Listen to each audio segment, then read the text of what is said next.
संतोषी का कमल जीवन में खिला है, निर्दाम ही मिल रही मुझको सुवस्तु।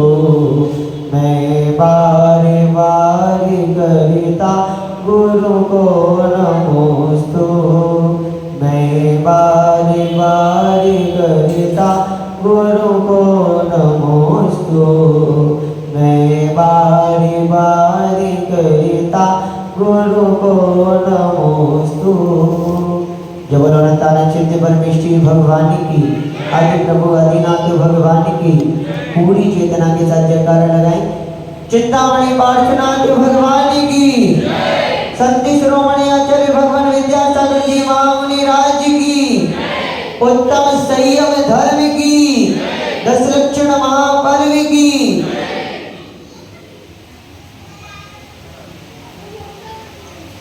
और आज पुनः 10 लक्षण पर्व की यात्रा में अपने जीवन में वह किस प्रकार से परिवर्तन लाना है, अपनी आत्मा को कैसे पवित्र बनाना है, अपनी आत्मा को इतना निर्मल कैसे बनाना है कि प्रभु के दरबार में हम विराजमान हो पाए, प्रभु के चरणों में अपनी ऐसी अर्जी एक बार लगा पाए कि हमारी आत्मा का वास्तविकता में कल्याण हो जाए। आज पुनः हम 10 लक्षण पर्व की यात्रा में पुनः उपस्थित हुए हैं। हमें अपने जीवन में वास्तविकता में किस प्रकार से बदलाव करना है, अपनी आत्मा को इतना निर्मल कैसे बनाना है कि प्रभु के चरणों में हम आ सकें, हमें विचार करना है।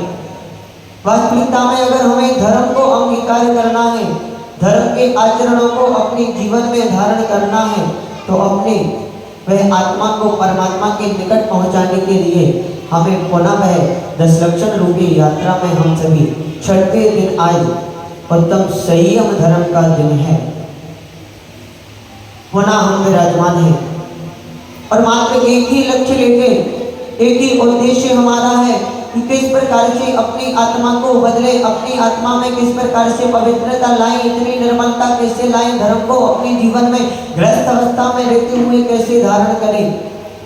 हमें विचार करना है कि किस प्रकार से हम गृहस्थ अवस्था में रहकर तो सारी क्रियाओं को कर लेते हैं, लेकिन जब मंदिर इत्यादि की बात आती है, स्वाध्याय नियम की बात आती है, तो हम धर्म को अपने जीवन में अंगीकार नहीं कर पाते। हमें विचार करना है कि वास्तविकता में इसी तरह हम कई वर्षों से पर्वराज पर्युषण पर्व 10 लक्षण पर्वों को मनाते आ रहे हैं, और क्या ऐसे ही हम कई वर्षों तक मनाते रहेंगे। हमें विचार करना है कि अगर वास्तविकता में 10 लक्षण पर्वों को अपने जीवन में अंगीकार करना है, आप लोग विचार करें कि कितने वर्षों से हम 10 लक्षण पर्व मनाते आ रहे हैं, अगर एक एक नियम को भी, छोटे छोटे से नियमों को भी अपने जीवन में अंगीकार करने का मात्र प्रयास करते, तो आज हमारी आत्मा में इतनी पवित्रता आ जाती कि हम धर्म को ग्रहण कर पाते, धर्म की बातों को अपने जीवन में अंगीकार कर पाते। हमारे जीवन में तो वह कसाई रूपी महापाप इस प्रकार से भरे हुए हैं कि हमें वह सांसारिक मोह माया में हम इस प्रकार से फंस गए हैं कि हमें धर्म की बात को समझ में नहीं आता, धर्म के आचरण को हम अपने जीवन में अंगीकार नहीं कर पाते। हमें विचार करना है, अपने जीवन में कुछ बदलाव करना है, अपने जीवन को कैसे पवित्र बनाना है, ये समझना है कि किस प्रकार से छोटे छोटे से नियमों के माध्यम से हम अपने जीवन में बदलाव कर सकते हैं। बताया ना, भैया जी बोलते हैं कि प्रतिदिन भैया जी यही बात बोल रहे हैं, तो हमें विचार करना है कि कितनी बार बोल चुके, लेकिन हमारे जीवन में कुछ बदलाव नहीं है। बोला ना 5 दिन निकल गए थे और हमें परीक्षा करना था कि वास्तविकता में क्या हमने धर्म को अंगीकार कर लिया है, क्या वास्तविकता में अपनी आत्मा को हमने एक भी नियम के साथ जोड़ लिया है। दिखावटीपना तो हम बहुत करते हैं, लेकिन अपनी अंतर आत्मा से ये बताने आए हैं 10 धर्म तो हमें कि ये ऊपर पट्टी वाले दिखावटी काम के लिए नहीं, छल कपट मायाजाली के भावों के धर्म नहीं है। यह तो वास्तविक आत्मा का स्वभाव है, क्षमा मार्दव शौच सत्य संयम तप त्याग आकिंचन और ब्रह्मचर्य की साधना, ये आत्मा का वास्तविक स्वभाव है। हमें विचार करना है किस प्रकार से धर्म को अपने जीवन में अंगीकार करना है। ये हमारे ऊपर है कि हमने 4 कसाइयों को त्याग करके मात्र मंदिर जी के प्रांगण में मात्र हमने मौन की साधना के साथ 4 कसाइयों को अपने जीवन में से निकाल दिया, अपनी आत्मा में वह निकालने का प्रयास हमने कर लिया, तो वास्तविकता में हम वह 4 धर्मों पर विजय पा ली हमने। और 4 धर्मों पर अगर हमने विजय पा ली, 4 कसायों को हमने अपने जीवन से निकाल दिया, तो सत्य का दीपक तो स्वतः ही जल जाएगा। क्या बोला? सत्य का दीपक तो स्वतः ही जल जाएगा। आपकी वाणी जैसे ही मंदिर जी के प्रांगण में खिलेगी, तो सत्य वचन के साथ ही आप बोलेंगे। असत्य का उपयोग मंदिर जी के प्रांगण में हम नहीं कर पाएंगे। हमें विचार करना है कि वास्तविकता में 10 लक्षण पर्व हम मनाने बैठे हैं, और वास्तविकता में अपने जीवन में कुछ बदलाव करने अगर हम बैठे हैं, तो अपनी आत्मा को इतना पवित्र धीरे धीरे धीरे धीरे छोटे छोटे से नियमों के माध्यम से बना लेना, कि जिससे आपकी आत्मा भी इतनी पवित्र हो जाए कि परमात्मा के निकट हम आने के लिए गर्व महसूस करें, और अपनी आत्मा पे हाथ रख के हम ये बोल सके कि हाँ नहीं, हम प्रभु पारस के भक्त हैं, सच्चे भक्त हैं। हमें विचार करना है। वास्तविकता में ये धर्म को अपने जीवन में अंगीकार करने का मात्र प्रयास तो करो, प्रयास करो मात्र। कैसे हम अपने जीवन में अंगीकार नहीं कर पाते? छोटे छोटे से नियमों के माध्यम से मात्र प्रयास करो कि नहीं, धर्म को अपने जीवन में अंगीकार करने का हमें प्रयास तो करना है। छोटे छोटे से नियमों को धारण करना है, हमें विचार करना है। हमने सत्य पर विजय पा ली कल 5वें दिन, और आज 6वां दिन वह आ गया है कि सत्य रूपी हीरे को संयम रूपी तिजोरी में रखने का वह समय आ गया है। कि सत्य पर विजय तो हमने पा ली, लेकिन वह सुरक्षित नहीं रह पाता, तो वह संयम के मात्र माध्यम के द्वारा वह रह पाएगा। सत्य को कैसे अपने जीवन में हमने धारण क्या किया, सत्य के बारे में हमने समझ भी नहीं पाया कि संयम धर्म आ गया। मात्र मंदिर जी के प्रांगण में धारण करने की बात हो रही है, कहीं सांसारिक मोह माया में बात नहीं हो रही। मंदिर जी के प्रांगण में मात्र सत्य को अपने जीवन में धारण कर लेना, और किस प्रकार से देखना संयम स्वतः ही हमारे जीवन में प्रवेश कर जाएगा। हमें विचार करना है कि वास्तविकता में हम अपने समय का उपयोग और दुरुपयोग बताया। ये छोटी छोटी सी चीजों को अगर वास्तविकता में हम कंपेरिजन करना सीख गए कि हम कहाँ आधे घंटे का समय प्रभु के चरणों में देंगे और कहाँ हम वह अन्य क्रियाओं में देंगे। सुबह की बोलियां लगती हैं, तो हमारी कमेटी के सदस्य बोले कि नहीं भैया जी, आप तो पूरा समय लिया करो। क्यों लिया करो? कि कम से कम इतना ही तो रहता है कि कम से कम 24 घंटे में 10 लक्षण पर्वों में ही सही ये पुजारी वर्ग जो अभिषेक शांति धारा करने आ रहे हैं, कम से कम आपके माध्यम से और प्रभु के दरबार के माध्यम से कम ये 2-3 घंटे मंदिर जी के प्रांगण में तो रहते हैं। हमें विचार करना है कि प्रभु के चरणों से हमें किस प्रकार से जुड़ना है। समय हमें निकालना पड़ता है। अगर यहाँ इस दरबार में समय नहीं निकाल पाओगे, तो देखना अन्य दरबारों में जाने की आपको आवश्यकता पड़ जाएगी। कई डॉक्टरों के पास जाते हुए समय और अपॉइंटमेंट लेना पड़ेगा। वह अपॉइंटमेंट लेने के पहले प्रभु के दरबार में अर्जी लगा देना और इस दरबार में समय देना प्रारंभ कर देना। देखना आपके जीवन में कैसे बदलाव होते हैं। हमें विचार करना है। वह अतिशयकारी पारसनाथ भगवान जी हमारे बीच विराजमान है, धनतौर नगर में विराजमान है। प्रभु की आभा मंडल को समझो, प्रभु के अतिशय को समझो, 3 लोक के नाथ को समझो, सच्चे देव शास्त्र गुरु को पहचान लिया, तो वास्तविकता में धर्म को अपने जीवन में अंगीकार करने का हमने प्रयास कर लिया। हमें विचार करना है कि सत्य पर हमने विजय पाली। आज संयम धर्म को कैसे अपने जीवन में अंगीकार करें। दर्शन का समय नहीं है। क्या कहा कि दर्शन का समय है या प्रदर्शन का समय नहीं। संयम धर्म को अगर अपने जीवन में अंगीकार करने बैठे हो, तो ये छोटे छोटे से सूत्रों को अपने जीवन में अंगीकार कर लो कि दर्शन का समय है, ये प्रदर्शन का समय नहीं। पहले ही बोला था कि ये 10 लक्षण पर्व मनोरंजन करने नहीं आए, मनोरंजन के लिए यह नहीं आए, यह तो हमारी आत्मा को पवित्र करने के लिए, आत्मानुरंजन कराने के लिए आए हैं। हम सांस्कृतिक प्रतियोगिताएं तो बहुत कर लेते हैं, पहले ही दिन बैठकर 10 लक्षण की पर्व प्रारंभ नहीं हो पाते कि हम पंडित जी इत्यादि के पास आकर वह प्रतियोगिताओं की सूची बनवा लेते हैं कि किस प्रकार की प्रतियोगिताएं हमें 10 दिनों में करनी है। अगर वास्तविकता में धर्म को अंगीकार करना है, वहाँ प्रतियोगिताएं बहुत करो, लेकिन 10 लक्षण पर्व की पहले भूमिका बना लो कि भैया जी हम अपनी आत्मा का कैसे कल्याण करें। हमारी आत्मा में किसी प्रकार का कोई परिवर्तन भी नहीं आ रहा। जिस हर वर्ष देखो तो वही क्रियाएं, वही वार्तालाप, वही क्रियाएं, हमारे जीवन में किसी प्रकार का कुछ परिवर्तन नहीं है। परिवर्तन करने का माध्यम बता दो मात्र, तो ये छोटे छोटे से नियमों के माध्यम से देखना आपकी आत्मा किस प्रकार से पवित्र होगी। हमें विचार करना है।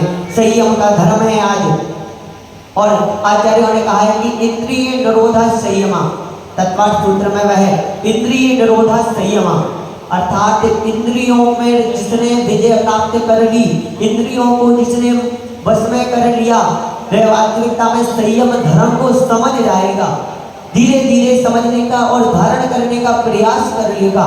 मात्र इंद्रियों पर विजय प्राप्त करनी है या नहीं करनी है हमें, वास्तविकता में देखना हमारे जीवन में किस प्रकार से परिवर्तन आएंगे।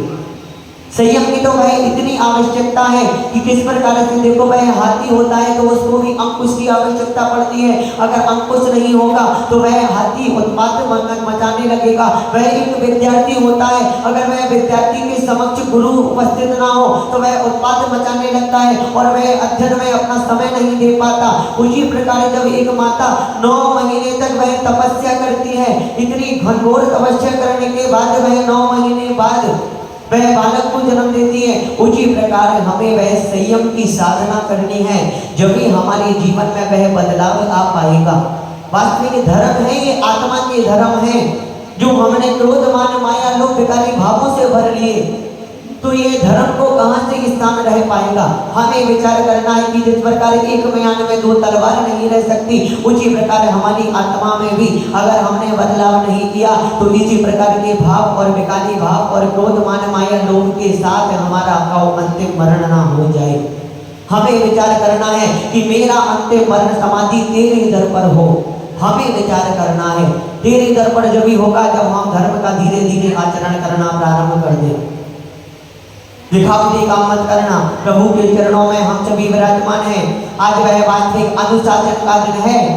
अनुशासन, अगर हमने अपने जीवन में अनुशासन को धारण कर लिया, धर्म के क्षेत्र में भी अनुशासन में अपने जीवन को कर लिया, तो वास्तविकता में वह संयम धर्म को कैसे अंगीकार करना है ये हम बहुत ही सरल शब्दों में समझ जाएंगे।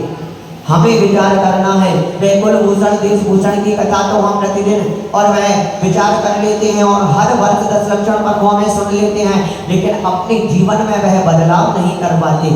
हमें विचार करना है कि किस प्रकार से देखो, वह कुलभूषण और देशभूषण जी ने वह किस प्रकार से धर्म आराधना के लिए अध्ययन के लिए जाते हैं और जैसे ही वह लौट कर आते हैं और उनके मन में वह विकारी भाव आ जाते हैं, वह दूर से ही अपनी बहन को देख लेते हैं और उनके मन में वह दूर दूर खड़ी कन्या, उन्हें लगता है कि यह बहुत ही सुंदर स्त्री है और इससे मुझे विवाह करना चाहिए। और दोनों पुत्र कुलभूषण जी और देशभूषण जी दोनों वह युद्ध करने प्रारंभ हो जाते हैं कि इससे विवाह तो मैं करूंगा। वह कुलभूषण जी कहते हैं और देशभूषण जी कहते हैं कि इससे विवाह तो मैं करूंगा, और अंतिम में वह पता चलता है, उनकी माता जी कहती है कि यह तो तुम्हारी बहन है, तुम्हारे छात्रावास में गुरुकुल में जाने के बाद यह पैदा हुई थी और ये तुम्हारी बहन है जिसका इतना अच्छा आवामंडल और इतनी सुंदर यह त्याग तपस्या के माध्यम से बनी है। हमें विचार करना है। और ये ऐसा सुनते साथ ही वह कुलभूषण देशभूषण जी ने जिस प्रकार से धर्म की अपने जीवन में आराधना की और उन्हें वैराग्य के भाव को मनाते हैं कि नहीं, मैंने अपनी बहन के प्रति विकारी भावों को रख लिया, गंदे विचारों को रख लिया, और वह सारा राजमार्ग छोड़कर दोनों भाई वन की ओर निकल पड़ते हैं और वह एक दिन मुनि दीक्षा को धारण करते हैं। मात्र कुलभूषण देशभूषण जी की कथा ही मात्र नहीं सुननी हमें तो वह इनकी छोटे छोटे से नियमों के माध्यम से कुछ बदलाव करना है अपने जीवन में। तो देखना किस प्रकार से अपने जीवन में बदलाव के माध्यम से हम कहते हैं कि हम आचार्य गुरुवर के बहुत बड़े भक्त हैं, हमसे बड़ा घनौर वासियों से बड़ा आचार्य गुरुवर का कोई भक्त नहीं है भैया जी। इतना बड़ा पंच कल्याणक हमने इतने बड़े चतुर्वेद संघ के साथ कराया, तो वास्तविकता में घनौर वासियों की बहुत अनुमोदना है। लेकिन अगर अपने जीवन में वह आचार्य गुरुवर के गुणों को हमें अपने जीवन में अंगीकार करना है कि किस प्रकार से देखो गुरुवर ने अपने जीवन में संयम धर्म को अंगीकार कर लिया। बिन तेरे गुरुवर मेरा हर गीत अधूरा लगता है, संयम पथ पर चलने का, संयम पथ पर चलने का संकल्प अधूरा लगता है। बिन तेरे गुरुवर मेरा हर गीत अधूरा लगता है। हम अबोध से तुझे गुरु तुमने पथ पर चलना सिखलाया, सत्य अहिंसा और संयम का पथ भी आपने बतलाया। बिन बाती बिन ज्योति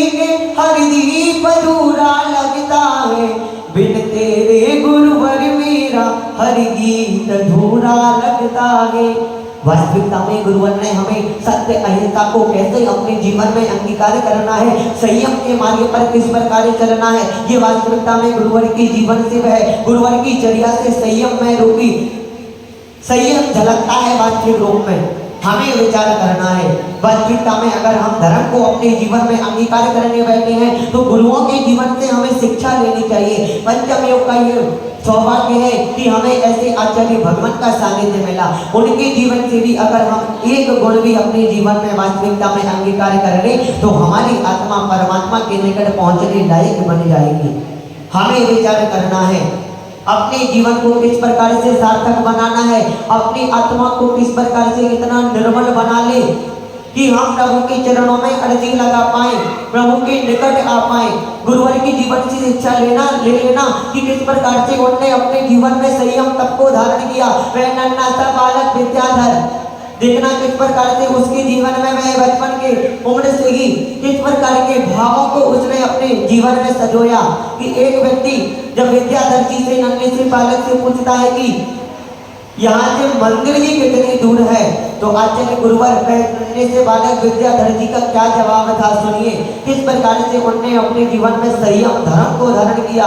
तो वह उत्तर देते हैं कि यहाँ से मंदिर जी मात्र इतना दूर है कि आप 14 बार नमोकार महामंत्र का पाठ करते हुए चले जाओ और आपको मंदिर जी के प्रांगण में आप पहुंच जाओगे। हमें विचार करना है वह नन्हा सा बालक हमारा किस प्रकार से विद्याधर जी नन्हे से बालक अपने बचपन से ही संस्कारों से ओत-प्रोत और वह किस प्रकार से अपने जीवन में धर्म को अंगीकार करे हुए हैं। हमें विचार करना है क्या हम भी वास्तविकता में अपने बच्चों को इस प्रकार के संस्कारों को हम वास्तविकता में दे रहे हैं क्या। हमें विचार करना है अगर वास्तविकता में धर्म को अपने जीवन में अंगीकार करने बैठे हैं तो इससे बड़ा उदाहरण आचार्य गुरुवर के जीवन से हमें शिक्षा ले लेनी चाहिए कि किस प्रकार से उन्होंने अपने जीवन में संयम को अंगीकार कर लिया।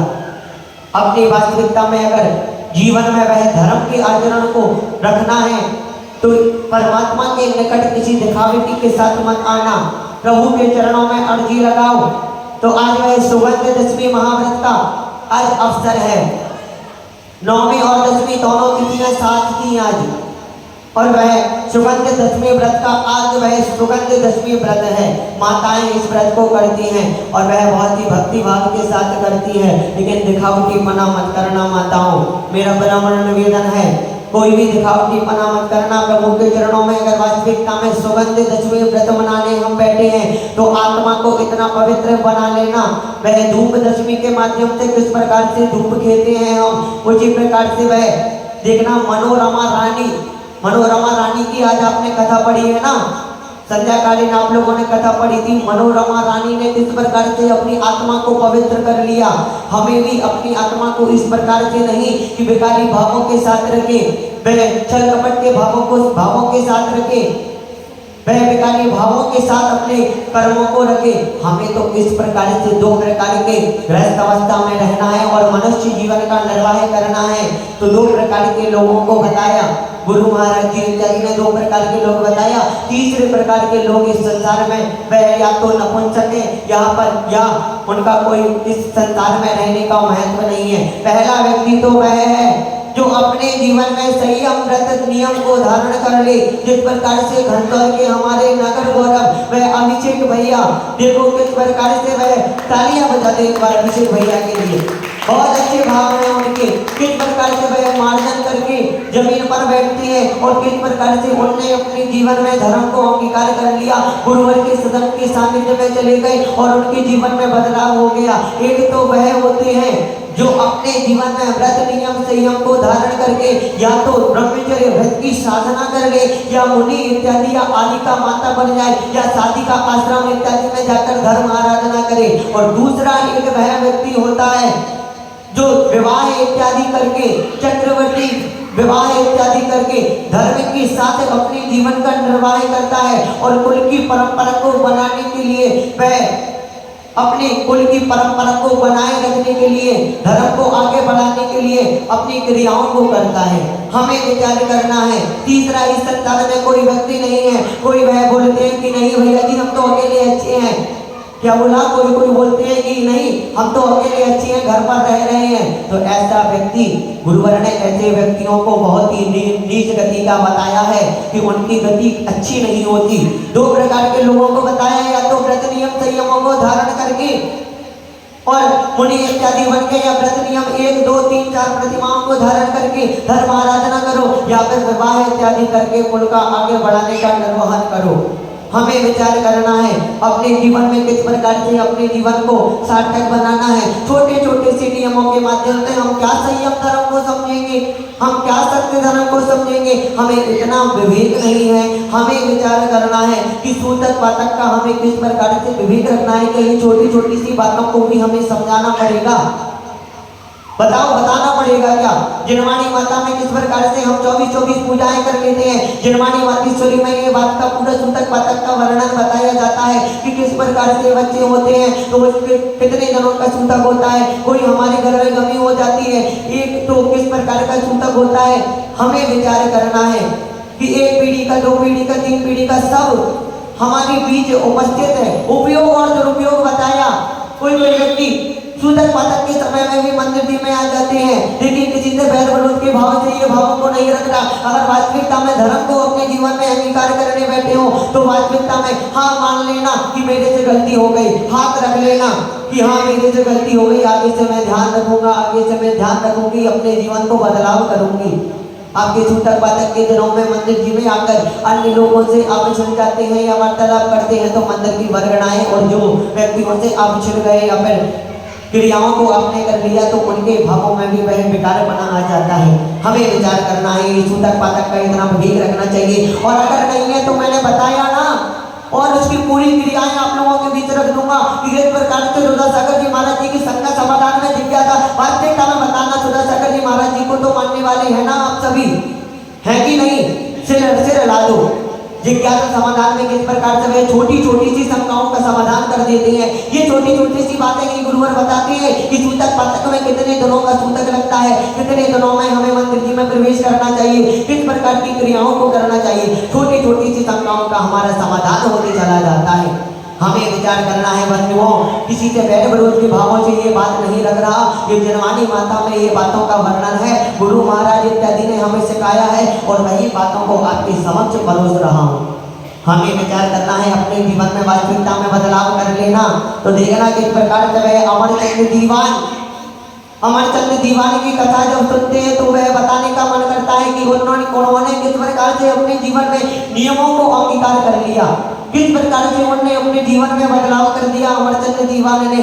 कि वह राजा उनसे बहुत ही वह धर्मनिष्ठ और ईमानदार व्यक्ति, वह मांसाहार का कभी सेवन ना करने वाले वह अमरचंद दीवान, उनसे सभी पूरी प्रजा और राजा सभी चिढ़ते थे, सबसे उनसे बुरे भाव रखते थे। और एक दिन वह राजा ने रूपरेखा बनाई कि हम सभी जाते हैं वह नगर भ्रमण के लिए और शेर शहर करने के लिए जाते हैं जंगल की ओर। पूरे राजा और पूरी प्रजा जाते हैं और उनके राज्य में वह एक शेर रहता था। तो अमरचंद दीवान जी को आदेश दे दिया जाता है कि अमरचंद जी दीवान साहब जी, आपको ये शेर की सुरक्षा करनी है, इसके भोजन इत्यादि का आपको ध्यान रखना है, किसी प्रकार के इसको तकलीफ नहीं होना चाहिए। हम लोग कई दिनों के बाद लौटेंगे, आपको पूरी राज्यसभा और यह शेर का आपको विशेष रूप से ध्यान रखना है। राजा को वह अमरचंद दीवान जी की परीक्षा लेनी थी कि किस प्रकार से ये मांसाहार का त्याग करे हुए हैं। और वह राजा तो चले जाते हैं, अमरचंद दीवान जी वह राज्य को संभाल रहे हैं। और जैसे ही वह संध्याकालीन का समय क्या होता है और वह प्रातःकालीन सुबह उठते साथ ही वह शेर जोर जोर से हुंकार लगाने लगता है और वह भूख के मारे तड़पने लगता है। और जैसे ही अमरचंद दीवान जी को पता चलता है और वह जैसे ही वह अमरचंद दीवान जी को पता चलता है कि शेर को भूख लगाई और अमरचंद दीवान जी विचार करते हैं कि शेर तो मांसाहारी है, कैसे इसको मांस परोसूं। मैंने मेरे मांसाहार का नियम है, मैं मांस का सेवन नहीं करता तो दूसरों को कैसे परोस दूं। इस प्रकार के विचार अमरचंद के दीवान जी के मन में आ जाते हैं और वह अपने नियम पर अड़िग रहते हैं। और देखिए किस प्रकार से वह अमरचंद दीवान जी शेर हुंकार भर रहा है, शेर को भूख लग रही है और वह भी विचार कर लेते हैं कि आज तो कुछ हो जाए, चाहे मेरे प्राणों का घात ही क्यों ना हो जाए, आज मैं इसे ना तो मांसाहार कार्य कराऊंगा और ना ही इसको करने की प्रेरणा दूंगा। देखिए किस प्रकार से जैसे सूतक पाठक है, कोई मंदिर आ रहा है, तो उसको लग रहा है कि समाज का कमेटी कर रहा है। बता दें। देखिए किस प्रकार से अपने जीवन में वह अमरचंद दीवान जी ने विचार कर लिया कि इसे किसी प्रकार से हमें अपने जीवन में बदलाव करना है। अमरचंद दीवान जी ने विचार कर लिया कि इस मांसाहार का हमें सेवन नहीं कराना, और वह भी अनेक अपने नियम पर अड़िग की मांसाहार का ना तो सेवन करता और ना ही वह उपयोग करता, और वह भी चल पड़ते हैं वह जलेबियों की थाल लेकर। सोचिए मीठी जलेबी कैसे वह शेर को सुहा जाए। मनुष्य का भोजन है वह मीठी जलेबी, मनुष्य लोग खाते हैं, जीव इत्यादि वह मीठी जलेबियों को कहाँ खा पाते हैं। और शेर जैसी प्रजाति जो मांसाहार का सेवन करने वाले, और वह शेर जैसी प्रजाति जो जीव का शिकार करता है, जीव का ही शिकार करता है, वह मांस का भी सेवन नहीं करता। जो ताजा ताजा मांस इत्यादि होता है मात्र उसी का सेवन वह शेर करता है। और वह अमरचंद दीवान जी भी शेर का पिंजरा खोलकर और वह अमरचंद दीवान जी भी घुस जाते हैं। वह जैसे ही प्रवेश करते हैं वह पिंजरे में और देखते हैं कि शेर उनकी ओर आ गया, और वह भी उसके चरणों में समर्पित हो जाते हैं और उससे बोल देते हैं कि या तो तू ये जलेबियों से अपनी भूख को मिटा ले, या मैं तेरे समक्ष खड़ा हूँ और मेरा शिकार करके तू अपने मांसाहार की भूख को मिटा ले, और अपने भूख के माध्यम से, मांस के माध्यम से अपने भूख को मिटा ले। 2-3 बार तो वह ओंकार भरता है, लेकिन कैसे वह अमरचंद दीवान का चेहरा बार बार देखते हुए वह ऐसा होता है कि वह जलेबियों को भी स्वीकार कर लेता है और जलेबियों के माध्यम से वह अपनी भूख को मिटा देता है। हमें विचार करना है। राजा वहां से लौटते हैं और राजा देखते हैं कि अमरचंद दीवान जी तो सब अन्य लोग बताते हैं कि वह अमरचंद दीवान जी ने शेर को जलेबियां खिला दी। हमें विचार करना है अपने जीवन में, अगर वास्तविकता में परिवर्तन करने बैठे हो तो देखिए किस प्रकार से अमरचंद दीवान ने वह मांसाहार के नियम को अड़िग रखा और वह जलेबियों को किसी शेर को खिला दी। हमें विचार करना है छोटे छोटे से नियमों के माध्यम से क्या हम धर्म के माध्यम से अपने जीवन में इतना बदलाव नहीं कर पा रहे। मंदिर जी के प्रांगण में हम संयम की क्रियाओं के साथ नहीं रह पा रहे। मंदिर जी में कैसे संयम को धारण करना है अब ये सुन लेना। स्पर्श रसना घ्राण चक्षु कर्ण, बोला ना इंद्रिय निरोधा संयम। 5 प्रकार की इंद्रियां होती हैं, स्पर्श रसना घ्राण चक्षु कर्ण। मंदिर जी के प्रांगण में आकर मात्र स्पर्शन इंद्रिय किस प्रकार से वह हम तेल और वह साबुन इत्यादि के साथ साफ सुथरे होकर अपने बदन पर लगाकर हम मंदिर जी के प्रांगण में आ जाते हैं। रसना इंद्रिय ऐसे गरिष्ठ भोजनों को और ऐसे मात्र 10 लक्षण पर्व में या मंदिर जी के प्रांगण में हम आ रहे हैं तो प्रातःकालीन उठ के वह चाय के साथ बिस्कुट जो किस प्रकार की क्रिया के साथ बनते हैं ऐसे बिस्कुट और टॉसों को मत खा लेना। हाँ, मंदिर से जाने के बाद भले ही खा लेना, मात्र मंदिर जी में अच्छे परिणामों के साथ आओ ना। 100% चाहिए हमें, यहाँ से हमें 100% प्रभु की एनर्जी और वह गंधोदक चाहिए। तो ऐसे क्यों आ रहे हो ऐसी पकवानों को खाकर। कई लोग वह भोजन इत्यादि करके मुनि महाराज जी को हार इत्यादि देने चले जाते हैं। हमें विचार करना है रसना घ्राण इंद्रिय अर्थात वह किस प्रकार के परफ्यूम इत्यादि लगाकर कहीं हमारे श्रावक कर कहीं हमारे पुरुष वर्ग के साथी मंदिर में आ जाते हैं। हमें विचार करना है इस पर रसना घ्राण चक्षु अर्थात हमारी वेशभूषा ऐसी होनी चाहिए। महिलाओं पुरुषों हमारी वेशभूषा ऐसी होनी चाहिए कि हमारी वेशभूषा को देखकर जो हमारे मंदिर जी में विराजमान है वह धर्माराधना भक्तांबर जी इत्यादि का पाठ कर रहा है और जैसे ही उसकी नजर आपके वस्त्रों पर पड़ी और जैसे ही वह देखता है कि उसके मन में विकारी भाव आ जाते हैं। हमें विचार करना है इस पर रसना घ्राण चक्षु कर्ण अर्थात ऐसे म्यूजिक को और ऐसी तेज आवाज के या फिर कोई विकारी भाव के ऐसे ध्वनि को हमें नहीं सुनना चाहिए। मंदिर जी में आकर कोई वह भजन इत्यादि ना बजाकर गाने इत्यादि बजाने लगे तो ऐसे भावों को मंदिर जी के प्रांगण में हमें मात्र नहीं रखना।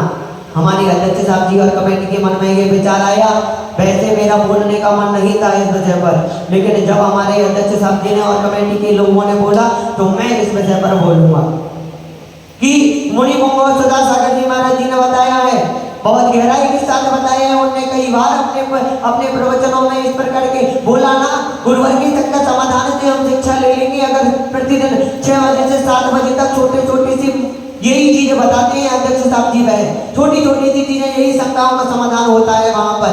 कि गुरुवर ने बताया कि मंदिर जी के प्रांगण में कि कहीं किसी प्रकार की अगर कोई क्रिया होती है, कोई गलत कार्य होता है, कि जिस प्रकार से हमारे घर का मुखिया होता है वह हमारा सुधार करता है, उसी प्रकार ये मंदिर जी का प्रांगण है। और ये मंदिर जी के प्रांगण के मुखिया है तो मात्र है कमेटी के मेंबर हैं।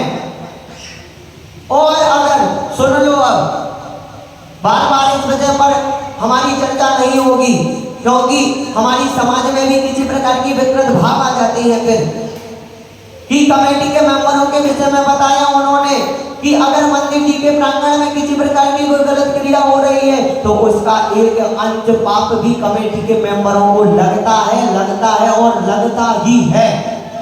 जिस प्रकार से आप विचार कर लो कि किस प्रकार से हमारे घर में कोई नीच वैसा कोई व्यक्ति, मान के चलो कुत्ता हमारे घर में घुस आए, या फिर कोई ऐसा व्यक्ति जिसे कोई असाध्य बीमारी इत्यादि है, या फिर कोई, आप इसी से एग्जाम्पल ले लो कि कोरोना का वह कोई व्यक्ति अगर हमारे घर में आने के लिए तैयार हो जाए तो हम उससे मना कर देंगे।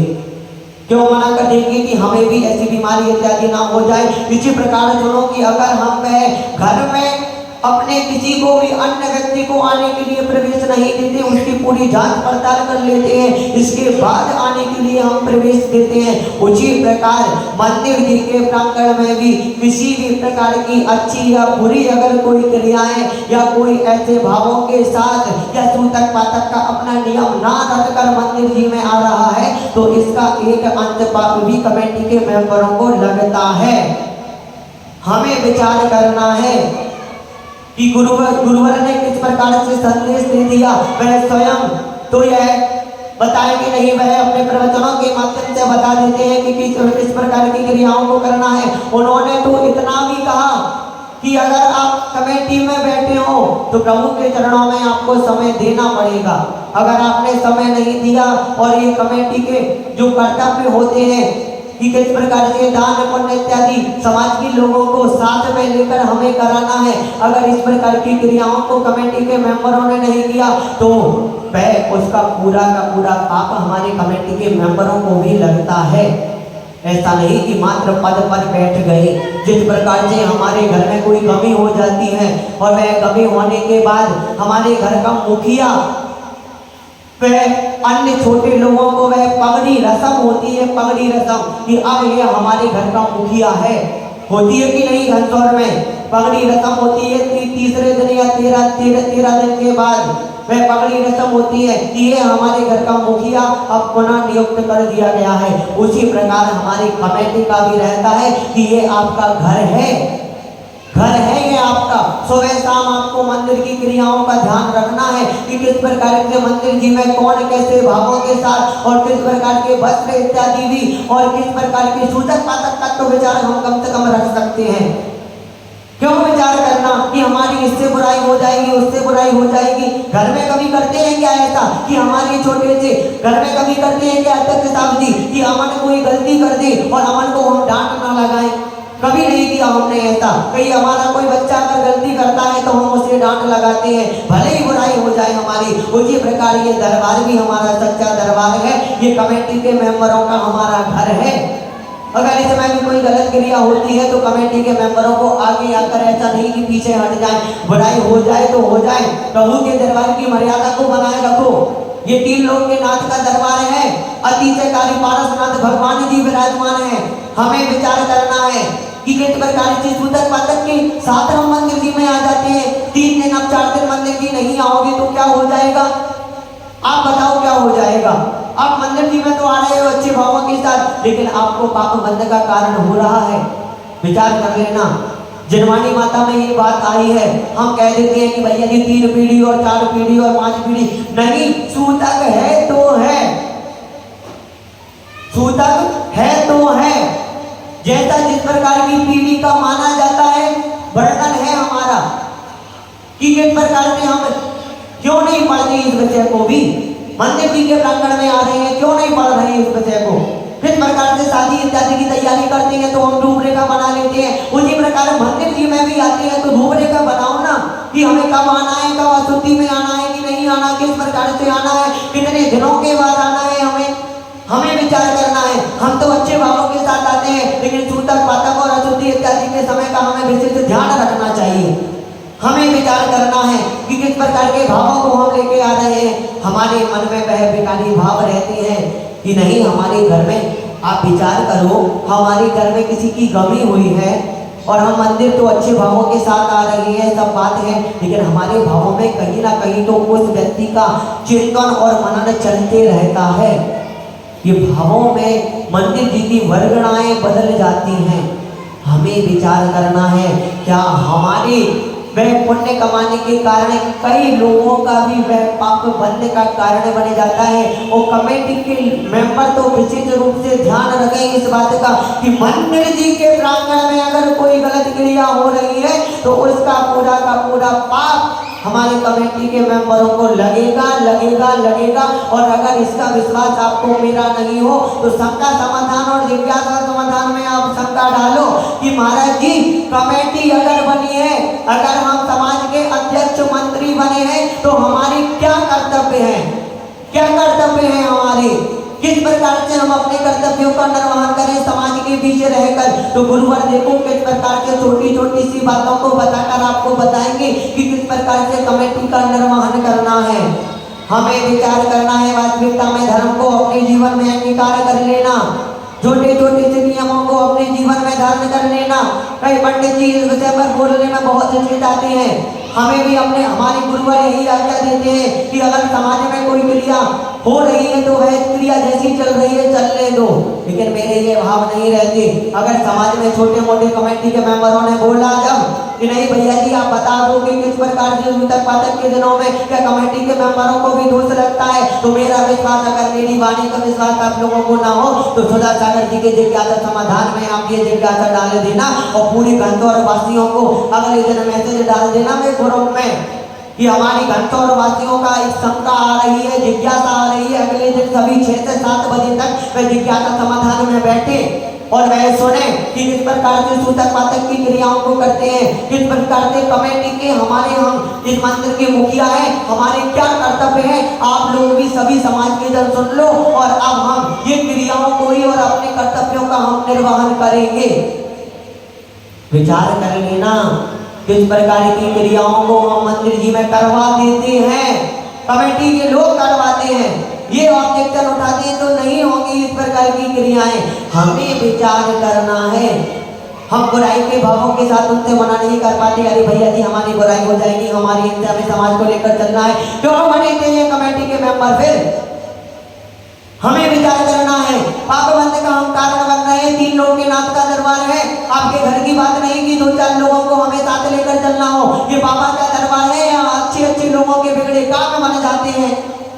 हमें विचार करना है कि किस प्रकार की घंटों वासियों सुन लेना, कमेटी के मेंबरों का अगर कोई वह निर्णय लेते हैं अच्छा या बुरा तो उनके निर्णय में अपना सहयोग दे देना। ये बात मैं नहीं बोल रहा, ये तो सुनी सुधा सागर जी महाराज जी बता रहे हैं कि कमेटी के मेंबरों का हमें किस प्रकार से सहयोग करना चाहिए कि मंदिर जी में किस प्रकार की क्रियाओं को करवाना है, ये क्रिया किस प्रकार के सूतक पातक में विशेष ध्यान रखना है, अशुद्धि के समय हमें ध्यान रखना है। हमें विचार करना है अगर वास्तविकता में धर्म को अपने जीवन में अंगीकार करने बैठे हैं तो ये छोटे छोटे से नियमों के माध्यम से नोट कर लेना कमेटी के मेंबर। नहीं ऐसा ना हो कि आज पढ़ा और आप बहुत जल्दी भूल जाते हैं। शंका डालो ना, जिज्ञासा डालो, जिज्ञासा डालो। आप तो सुनी सुधा सागर जी महाराज जी की जिज्ञासा समाधान में जिज्ञासा करो आप, या फिर पूरे कमेटी के मेंबर मिलके जाना और बोलना कि घंटों वासियों का ये महाराज जी छोटी सी जिज्ञासा है कि किस प्रकार से कमेटी के मेंबरों को हमें अपने कर्तव्यों का निर्वहन करना है, मात्र आप इतना बता दीजिए। तो देखना वह किस प्रकार से अपने कमेटी के मेंबरों को और किस प्रकार से मंदिर की क्रियाओं को संभालना है, मंदिर में किस प्रकार की व्यवस्थाओं को हमें करना है, वह कितनी सरल शब्दों में कितनी सरल भाषा में हमें बताएंगे।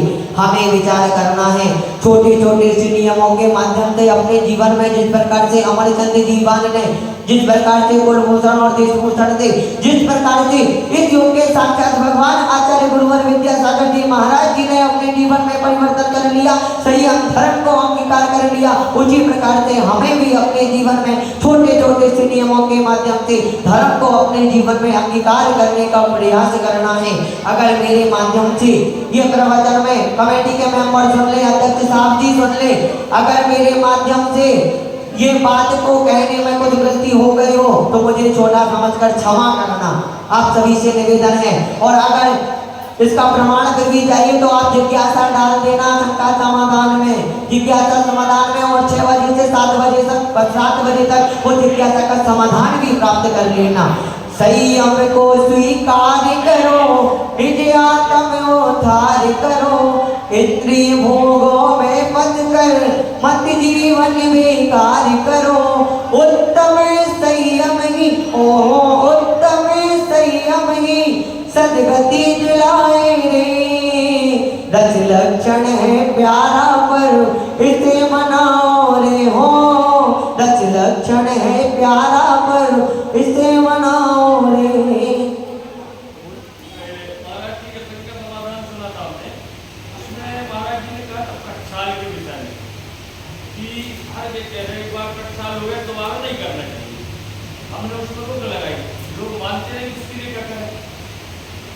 ये तो बोला ना, धीरे धीरे सुधार करना पड़ेगा हमें, लेकिन समाज के हम मुखिया हैं, किस प्रकार का प्रक्षाल बहुत गलत क्रिया है। क्या हम कभी 3 लोग के नाथ को इस प्रकार की क्रियाओं के साथ विराजमान करेंगे कि आया जो आया और जाए जैसे हाथों के साथ, चाहे जैसे बाबा के साथ अभिषेक कर लिया। सुन लेना, सामूहिक अभिषेक का एक बहुत बड़ा महत्व होता है, सामूहिक शांति धारा का बहुत बड़ा महत्व होता है।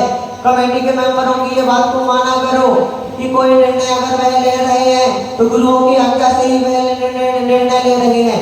हमें विचार करना है, समय निश्चित होता है, समय आप सूची डाल दें, यहाँ पर 10 दिनों के पश्चात ये सूची डाल दें कि इतने बजे से इतने बजे तक प्रक्षाल की क्रियाएं होंगी, इसके बाद किसी प्रकार की प्रक्षाल की क्रियाएं नहीं होंगी, चाहे वह 4 आदमी हमारे अभिषेक करने चाहे क्यों ना आए। निर्णय लो, निर्णय करने की क्षमता लाओ। वास्तविकता में अगर बैठे हो तो कमेटी में बैठे हैं तो निर्णय लेने की भी हमें क्षमता होनी चाहिए हमारे अंदर। नहीं हमें निर्णय ले लिया तो ले लिया, विचार करो, धीरे धीरे उसको सुधार करो, या फिर उनसे एक बार अगर व्यक्ति करता है तो उनको दोबारा समझाओ कि भैया आप थोड़ा समय में बदलाव करो, अपने उनको समझाओ, 1-2 बार जाकर समझाओ, 2-3 बार जाकर समझाओ, उनके घर पर जाओ, आप घर पर जाकर बैठो कमेटी के सभी मेंबर, 1 बार जाओगे, 2 बार जाओगे, 3 बार जाओगे, 4 बार जाओगे, तो 4 बार जाओगे तो वह उसमें सुधार आ जाएगा कि नहीं ये बार बोल रहे हैं, सुधार आएगा धीरे धीरे। विचार करो, अपने जीवन में बदलाव लाओ, धर्म को धारण करो। मात्र क्या किस प्रकार की क्रियाएं करते हैं अध्यक्ष साहब जी बताइए, क्या प्रक्षाल की क्रियाएं क्या? सुबह हो गया, हाँ, उसके बाद में वहाँ फिर महाराज जी ने ये कहा था कि लगे एक जो कपड़े रखे रहते हैं अपन एक तोलिया में क्या 10 लोग पहुँचेंगे क्या, ये गुरु जी के मतलब है। और यहाँ वो ही हो रहा है, 2 कपड़े रखने उसी से भगवान के चरण में किया, उसी से मुंह में किया, बाद में हाँ अभिषेक कर रहा हूँ। देखिए ये गलत बात है, बहुत भगवान के दरबार की और करवाने की भूमिका को और मर्यादा को बनाए रखो कि नहीं। और 7 से 8 बजे तक बीच में या जो समय सारणी निर्धारित है उस समय की सीमा के अंदर अगर हम अभिषेक नहीं कर पाए तो कोई बात नहीं, कोई बात नहीं। समय के ध्यान रखते हुए कमेटी के मेंबर जो निर्णय लेते हैं उस निर्णय में अपना सहयोग देते हुए पुण्य अर्जन करना। इस प्रकार की क्रियाओं को बिल्कुल मत करना। ये दरबार में वास्तविकता में गुरुवर बहुत बार बता चुके, लेकिन नहीं समझ में आता हमारी। क्यों नहीं समझ रहे हम कि हमारे बीच वह मुनि महाराज इत्यादि विराजमान है। पंचम युग का ये सौभाग्य है कि इतने मुनि महाराज इत्यादि का सानिध्य मिला हमें, फिर भी नहीं हमारे जीवन में बदलाव हो रहा, तो हमें विचार करना है। हम इसी प्रकार का क्या दिखांति मना करते रहेंगे, हमें विचार करना है। धीरे धीरे सुधार करो इस बातों में, इन बातों में सुधार करो। जो नियम सारणी कमेटी के मेंबरों ने बना दी उसका निर्वहन करो कि अभिषेक की क्रियाएं मात्र 7 से 8 बजे के बीच होंगी और उसी समय सीमा के अंदर हमें उपस्थित होना है। बंद कर देना। इस प्रकार की क्रियाएं गलत क्रियाएं होती हैं, गलत होती हैं, बहुत गलत बात है ये कि एक टॉवल से क्या हम एक तौलिए से कई लोग हम प्रक्षाल कर सकते हैं क्या? उसी प्रकार अभी बीच में भी मैंने एक दिन बताया था, छोटी छोटी सी बातों को तो मैं बता देता हूँ कि किस प्रकार से हम एक भगवान के चरण पड़े, उन्हीं के दूसरे में दूसरे के तीसरे में तीसरे के चौथे में चौथे के पांचवें के चरण में, ये क्या है? अरे एक भगवान के चरण पढ़ो, उनको बड़ी श्रद्धा के साथ, हाँ ठीक है हमारे भाव रहते हैं सभी भगवान के चरण पढ़ने के, तो एक भगवान के चरण पढ़ो और पूरे भगवानों की ओर दृष्टि करते हुए उन्हें बड़ी श्रद्धा के साथ अपने मस्तक पर धारण करो। चरणों को आचरणों को छुओ वास्तविकता में। इस प्रकार के चरणों को छूने से हमारा बदलाव नहीं होगा। ऊपर पट्टी दिखावा करते हुए तो आप लोग हमें विचार करना है। कमेटी के मेंबर जो निर्णय ले ले उनके निर्णय का सहयोग करो और समर्थन करो कि नहीं आपने जो निर्णय ले लिया उसका हम समर्थन करते हैं। अभी देखिए इस सभा में पुजारीगण हमारी विराजमान नहीं है, प्रातःकालीन भी इस विषय को एक बार रख देंगे, आपका अगर मन हो तो आप विचार कर लेना। अगर प्रातःकालीन इस विषय को रखना हो, कमेटी के मेंबरों को सबको बुला लेना, समझना हो अगर वास्तविकता में धर्म को, तो प्रातःकालीन भी इस विषय को एक बार रख देंगे।